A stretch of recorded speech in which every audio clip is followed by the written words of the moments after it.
देश के युवा उद्यमियों, किसानों व किसान उत्पाद संगठनों के अपने यूट्यूब चैनल एफपीओ बुलेटिन में आपका हार्दिक स्वागत है। अभिवादन स्वीकार कीजिए अपने प्रगति पथ के सदाबहार साथी मनोज मिश्र का। भारतीय सभ्यता व संस्कृति में दूध युक्त आहार को पूर्ण भोजन माना जाता है। शरीर के समुचित विकास व पोषण के लिए जरूरी सभी तरह के पोषक तत्व व विटामिन दूध में पाए जाते हैं। दूध व दूध से बने विभिन्न तरह के लजीज व्यंजन लगभग प्रत्येक भारतीय की भोजन की थाली का अभिन्न हिस्सा होता है।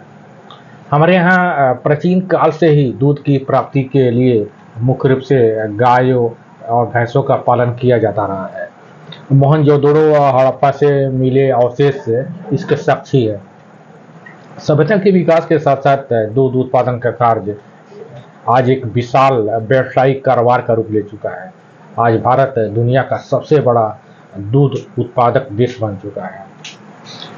भारत में गायों को गौ माता का दर्जा दिया जाता है। इन्हें पवित्रता व सम्मान का प्रतीक माना जाता है।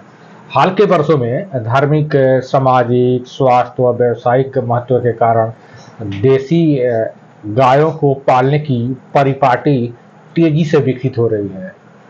देसी गायों की नस्लों में मुख्य रूप से साहिवाल, गिर, धार, मराठा, थारपारकर, काकरेज, अमृतमहल, राठी, मेवाती, सिंधी, अहिर, महसानी, रेवड़ी, दम, बाचौर, धानी, ढोलपुरी, बागरी, गोलू, गणेशी, मलवाई, अम्बाड़ा, भिलाड़, दुधिया, गौरू, सुरज्योति, नागपुरी, चंदन, नंदनी, गंगाई, खरे, देवनागरी, बुची, संतरी, ज्वालामुखी, जारोली, धौलपुरी व चत्र आदि का नाम शुमार है। हिंदी रीति रिवाजों में तो कोई भी मांगलिक अमांगलिक अनुष्ठान देसी गायों से प्राप्त विभिन्न प्रकार के उत्पादों के बिना तो पूर्ण ही नहीं माना जाता है। आयुर्वेद में तो देसी गायों से प्राप्त उत्पादों को स्वास्थ्यवर्धक औषधि की संज्ञा दी गई है। देसी गायों में रोग प्रतिरोधक क्षमता विदेशी नस्लों के गायों की अपेक्षा अत्यधिक होती है। इनकी औसत आयु 20 वर्ष मानी जाती है। इस दौरान ये 16 बार बच्चे दे सकती हैं। देश विदेश में केवल इनके दूध की ही डिमांड नहीं है, अपितु गोमूत्र, गोबर, गोबर से बने उपले, गोधृत्य, गोवर्क, गोमय और गौमय आदि की भी भारी मांग है। माना जाता है कि एक गाय अपने जीवन काल में 440 लोगों का पेट भरती है।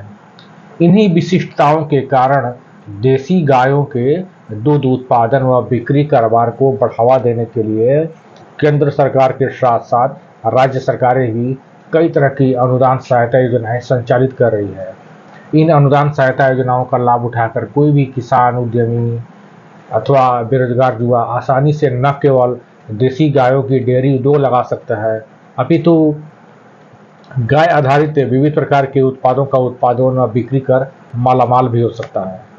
अब आप भली भांति समझ ही गए होंगे कि आज के एफपीओ बुलेटिन में देसी गायों और दूध व इन पर आधारित देसी गायों के दूध व इन पर आधारित विविध प्रकार के उपयोगी उत्पादों के उत्पादन व बिक्री कारोबार से संबंधित लाभकारी जानकारी प्रदान की जानी है।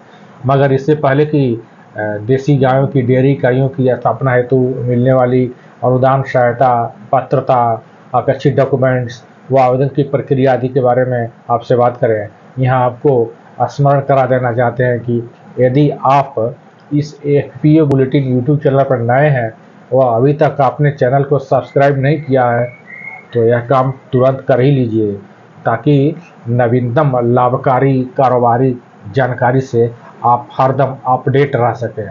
और हाँ, इस वीडियो को अधिक से अधिक शेयर करना न भूलें, ताकि दूसरे इच्छुक लोग भी लाभान्वित हो सके। चलिए विषय वस्तु की ओर लौट चलते हैं।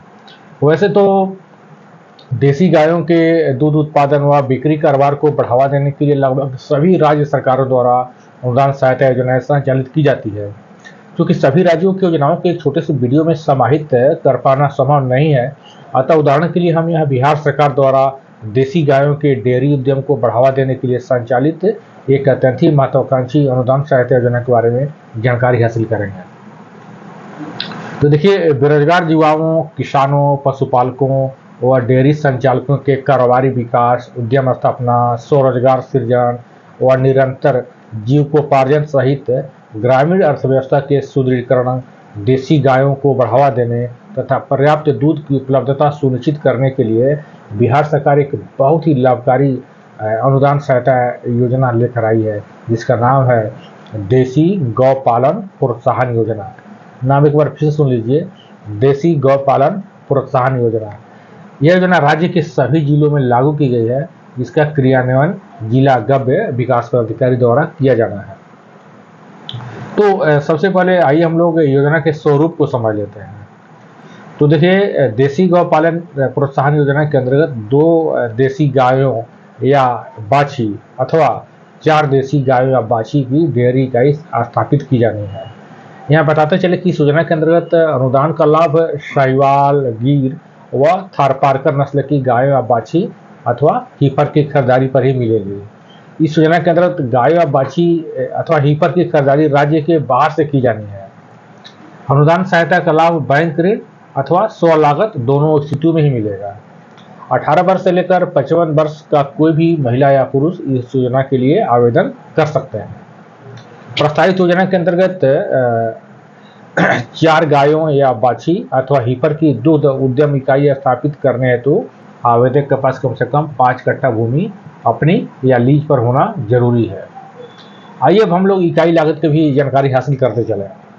तो देखिए, 2 देसी गाय या हीफर के बारे में पहले जान लेते हैं।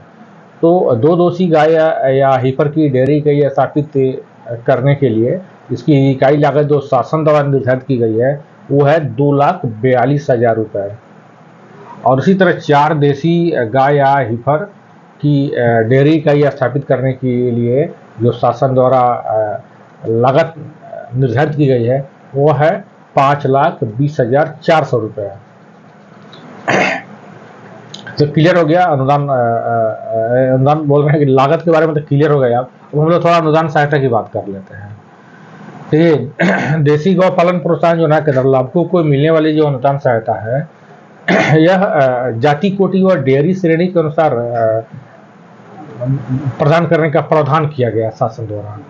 तो देखिए, 2 देसी गाय या हीफर की डेयरी इकाई स्थापित करने के लिए करने वाले आवेदकों को, जो आवेदक अगर अत्यंत पिछड़ा वर्ग या अनुसूचित जाति या अनुसूचित जनजाति वर्ग के हैं, तो उन्हें ऐसे लाभुकों को कुल लागत का 75% अनुदान सहायता प्रदान किया जाना है। यदि इस अनुदान सहायता प्रतिशत जो है इसको यदि राशि के रूप में हम लोग गणना करें तो यह हुआ 1,81,500 रुपये। और यदि लाभुक सामान्य वर्ग या अन्य वर्ग का है तो उसे कुल लागत का 50% अनुदान सहायता प्रदान किया जाना है। इस अनुदान सहायता राशि को यदि जो प्रतिशत है उसकी यदि उसको राशि के रूप में गणना करें तो यह हुआ 1,21,000 रुपये। अब हम लोग बात करें 4 देसी गायों या हीफर की डेयरी इकाई स्थापित करने से संबंधित अनुदान सहायता के बारे में। तो देखिए, यदि लाभुक अत्यंत पिछड़ा वर्ग या अनुसूचित जाति या अनुसूचित जनजाति वर्ग का है तो ऐसे लाभुकों को 75% अनुदान सहायता प्रदान किया जा रहा है। यदि अनुदान इस अनुदान प्रतिशत को राशि के रूप में गणना करें तो यह हुआ 3,90,000 रुपये। वहीं यदि लाभुक सामान्य वर्ग या अन्य वर्ग का है तो उसे कुल लागत का 50% अनुदान सहायता प्रदान किया जाना है। यदि इस अनुदान सहायता प्रतिशत को राशि के रूप में गणना करें तो यह हुआ 2,60,000 रुपये। तो अनुदान सहायता के बारे में समझ गए, आप इकाई लागत के बारे में समझ गए। अब हम लोग आवेदन की प्रक्रिया के बारे में समझ लेते हैं। तो देखिए, देसी गौ पालन प्रोत्साहन योजना का लाभ लेने के इच्छुक आवेदक को पशु व मत्स्य संसाधन विभाग की वेबसाइट पर ऑनलाइन आवेदन करना है। इसका लिंक हमने कई बार बता भी चुके हैं, फिर से बता देते हैं। वह है लिंक है dairy.bihar.gov.in। आपको स्क्रीन पर भी दिखाई देता होगा, आप इसे नोट कर लें। अब हम लोग बात करते हैं कि ऑनलाइन आवेदन करते समय कौन कौन से डॉक्यूमेंट्स आपको अपलोड करने हैं। इसे ध्यान से सुनिए ताकि आवेदन करने के पूर्व आप इसकी तैयारी कर सकें। तो पहला है कि फॉर्मेट में त्रुटि रहित आवेदन प्रपत्र, ये आपको अच्छा से भर लेने हैं। ताकि आप उसे सही से अपलोड कर सकें। और दूसरा जो है डॉक्यूमेंट्स वो है आवेदक का फोटोग्राफ। तीसरा नंबर का डॉक्यूमेंट है आधार कार्ड। चौथा है किसी सरकारी संस्थान या कम से कम 5 में किसी भी सरकारी संस्थान में कम से कम 5 दिवसीय प्रशिक्षण प्रमाण पत्र। पांचवा भू स्वामित्व प्रमाण पत्र या भूमि का अद्यतन रसीद। देखिए यदि आपके आवेदक के पास यदि भूमि नहीं है तो लीज पर भी ले सकते हैं, तो उसका ऐसे स्थिति में वो लीज का पेपर देना होगा। और छठवां है प्रोजेक्ट रिपोर्ट। सातवां है एफिडेविट। और आठवां है यदि आवेदक किसी एफपीओ या स्व सहायता समूह या दूध सहकारी समिति से जुड़े हो तो उसका प्रमाण पत्र। नौवां नंबर है बैंक का पासबुक। 10वां है यदि आवेदक ओबीसी या एसटी या एससी जाति कोटि के हैं तो जाति प्रमाण पत्र। आशा है आपको देसी गौपालन प्रोत्साहन योजना के बारे में जरूरी जानकारी मिल गई होगी, जो कि समय व सीट सीमित है, अतः जल्दी से आवेदन करना श्रेयस्कर रहेगा। किसी तरह का यदि कन्फ्यूजन हो तो आप कमेंट बॉक्स में निसंकोच लिख सकते हैं, यहाँ आपको विस्तृत जानकारी दी जाएगी।